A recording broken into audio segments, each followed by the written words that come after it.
Getting into this episode of GH. So you mean to tell me that Jason has no idea that Liz is up in that hospital with a broken leg? Like, this fool is at the hospital and he worried about Carly and Brennan. That's what he's worried about. I'm like, so nobody told him about Liz? Like, he's literally talking to Lucas. Lucas was there. Like, why isn't Jason going to Liz's bedside to see how she's doing? Like, that's your baby mama. You should be worried about that, not Carly's love life. Like, I'm just saying, that's crazy to me. And I'm glad Lucas finally realized that no amount of talking to Carly is going to stop her from dating Brennan. She's going to do what she wants to do. So I'm glad he realized that. He's telling Jason about it. Let her be. You know what I'm saying? You can't stop her from doing it. I get that Jason's worried because he feels Brennan is dangerous.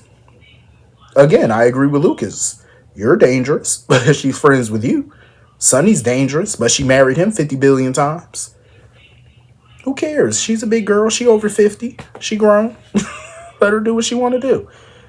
And Jason pissed me off even further. He gonna go to Diane and amend his will to add Michael's baby to it, or to make sure that Sasha and the baby are protected. Sir, focus on your own damn children. Okay? Focus on your own kids, please. Why are you focused on kids that are not yours and people I don't get him. Like, he be focused on the wrong stuff. That's how I feel. Jason really do focus on the wrong things. Like, focus on the stuff that matter. Like, so now your two children, the only two that you have, they have to split their inheritance with another person. Because, mind you, his original will, he gave half of his estate to Carly. And Danny and Jake had to split the other half. So they both got to split 25%. They both get 25% each, but Carly get a whole 50. Mind you, he wrote that will when Carly was still married to Sonny. Carly had her own money. This was long before he even would have known Carly had money problems. So you basically gave half of your estate to somebody who already got money. You must be kidding. All of my estate would have went to my kids. Like, I'm just saying. Don't get me wrong. People can do whatever they want with their estate, but still, that just blew me. And here he go doing it again. Sir, get your priorities together, please, and thank you. Get it together. Like, your kids come first. Don't nobody care about other people's children. That's for them to worry about. So anyway, you know what? I get why Jason not telling Carly about Sasha's baby really being Michael's. I get it, because even Diane was confused. Diane was like, so since when don't you trust Carly? I don't think it's a matter of trust. It's a matter of just him knowing her. Like, he knows if he told Carly, she would confront Sasha about it. It would go public. Carly's not good at keeping secrets like that.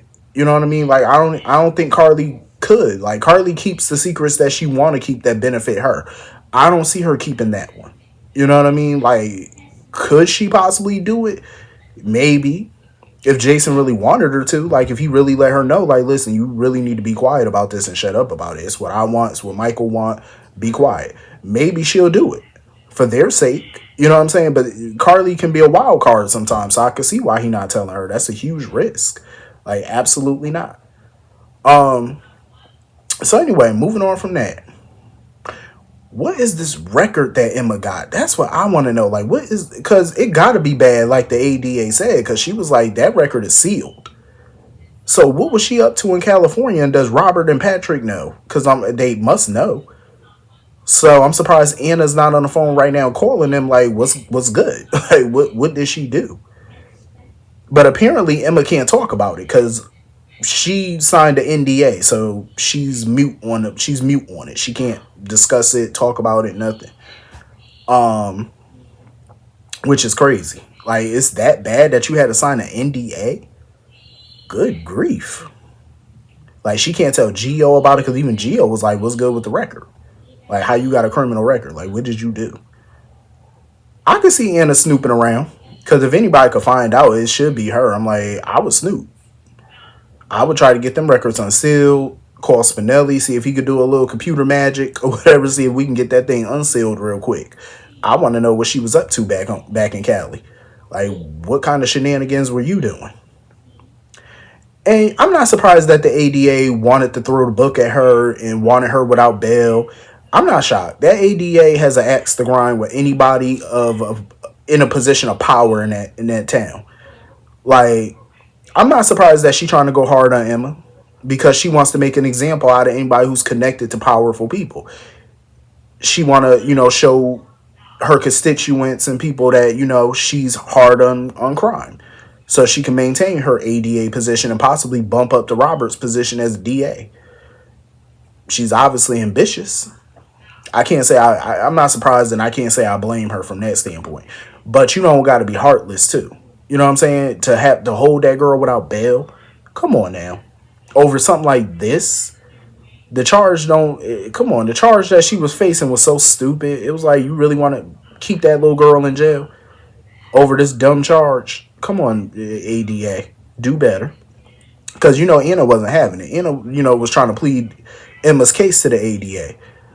But I'm glad Tracy stepped up and let the ADA and the judge and them know, like, listen, this not gonna stand. First of all, the situation was already handled before she was even arrested, so they need to drop those charges.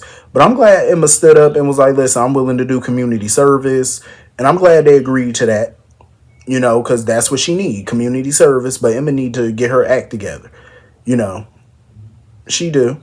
But I love the fact that she's doing noble things. The stuff that she's fighting for and standing up for are in, what she feels are unfair and,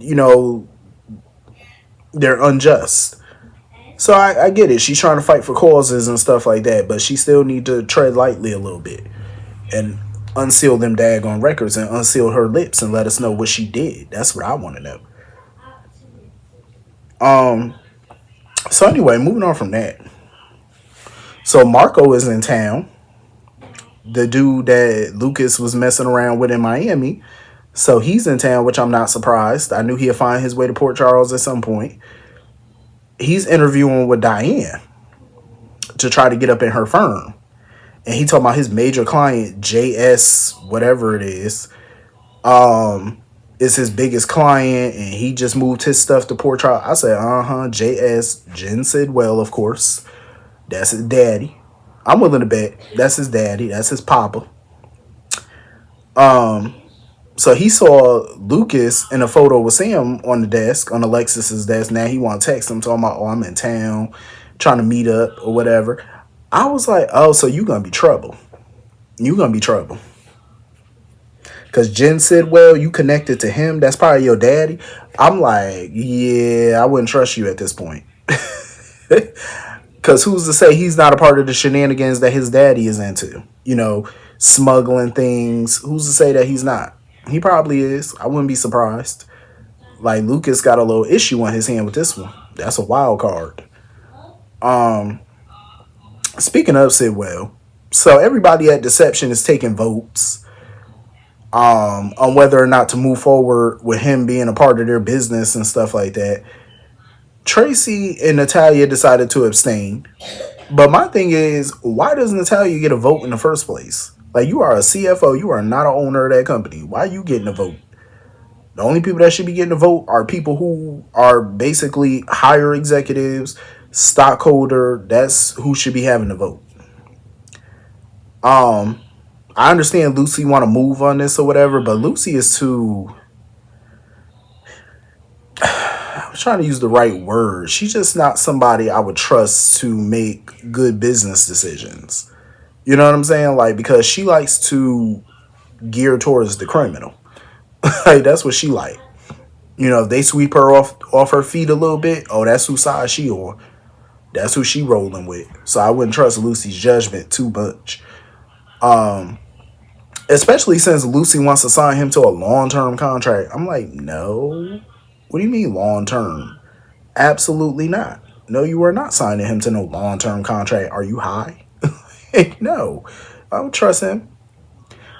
And, Sasha was getting on my nerves because she basically telling Sidwell, you better not be using deception for nefarious things or whatever, or I kill the deal. or basically saying she'll shut that deal down and make sure they don't sign with him.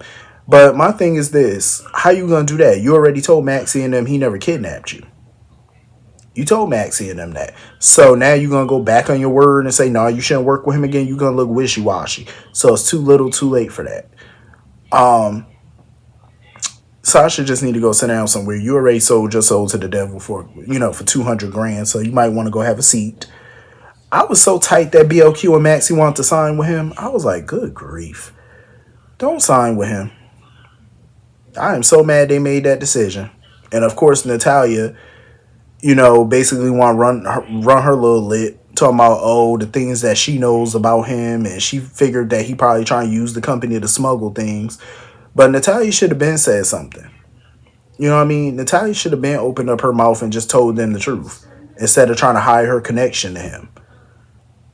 And Sidwell knows it's too late for her to say something because I need a little bit of backstory in their marriage. Because Sidwell was like, you don't get to tell me what to do anymore after you destroyed our family or whatever. I was like, how she do that? She cheated. Like, what she do? Stole some money? How she destroy your family? I need the backstory. Even though Natalia's a pointless character, but I'm still intrigued about their marriage and what happened. Sidwell is definitely not good for their business. Like that's like selling your soul to the devil. I wouldn't trust him, and I would make sure that contract is bulletproof. I would make sure that the company is protected. In case some stuff go down. They got to make sure that contract is ironclad. Now, I definitely wouldn't make it long term like Lucy want to make it. Absolutely not. He would not get a long term deal out of me. No. Heck no. So anyway, moving on from that. So Sonny's meeting up with Laura, and they get to talking and stuff. So apparently Sonny just now finding out about Rick and Elizabeth because he had no idea about the car accident. And of course he hopes that Rick pulls through at least for Molly's sake and whatnot.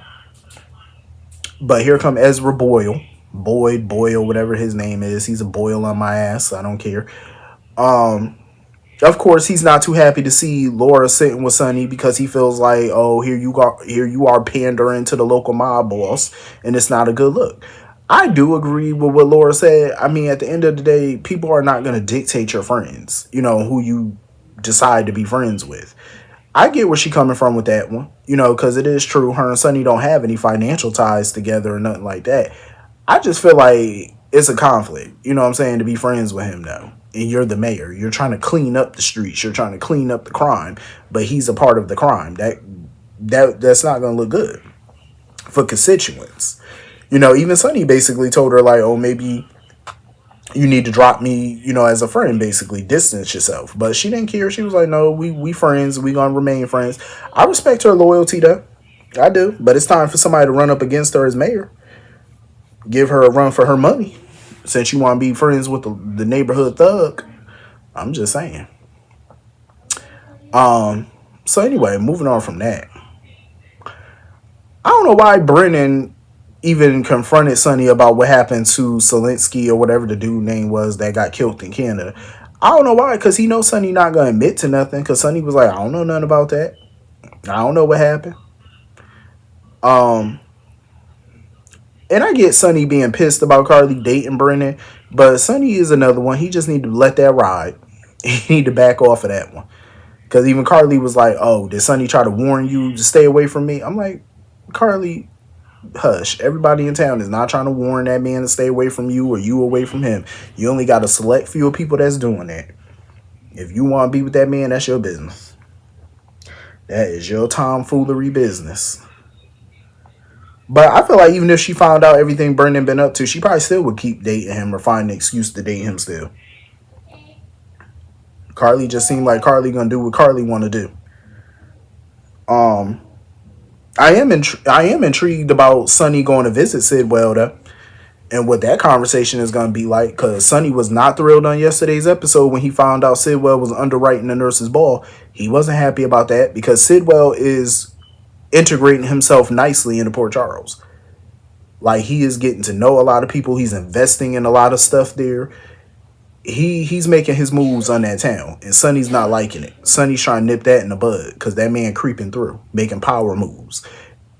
He's doing exactly what Cyrus was doing, becoming a major player. And Sonny can't have that. He don't trust him. So their conversation should be interesting. But anyway, that was pretty much the whole episode. Hit the comments. Let me know what you all thought. I will see you all later. Peace.